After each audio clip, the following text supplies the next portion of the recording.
প্রেম নাকি one night stand? ছি, কি বলে ছি। ও মা না, অবভিয়াসলি প্রেম, কারণ ওইসব নোংরা কাজ আমি মনে করি ভালো না, ওগুলো নোংরা আমি এক প্রকারের। প্রেম এর জন্য প্রেম, আচ্ছা, ওটা খারাপ। হুম, আচ্ছা, কখনো কুপ্রস্তাব পাননি? অনেক পেয়েছি, মিডিয়া থেকে অনেক পেয়েছি। এটা সব মেয়েরাই পায়, এটা এমন কেউ বুকে হাত দিয়ে বলতে পারবে না যে আমি মিডিয়ায় কুপ্রস্তাব পাইনি। তবে ওইটা কি উপেক্ষা করতে হয়।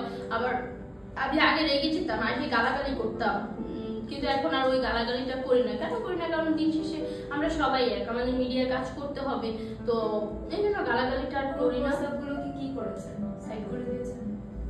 হ্যাঁ, এখন না, আমি মেসেজ সিন করি না। অনেক সময় আবার দেখা যায় যে ভাইয়া আপনি কি মানে বুঝে শুনে কথা বলছেন, যে কার সাথে কথা বলছেন, আমি আপনার কাজই করবো না। তারপর আমি এসব প্রস্তাবের হয় না একটু বড় প্রজেক্ট, ভালো নায়ক, ভাই এরকম যদি হতো তাহলে আজকে আমি থাকতাম 1 নম্বরে, মিউজিক ভিডিওতে 1 নম্বরে থাকতাম, কেউ চান্স পেত না, আমি মাসে 30 দিন কাজ পেতাম।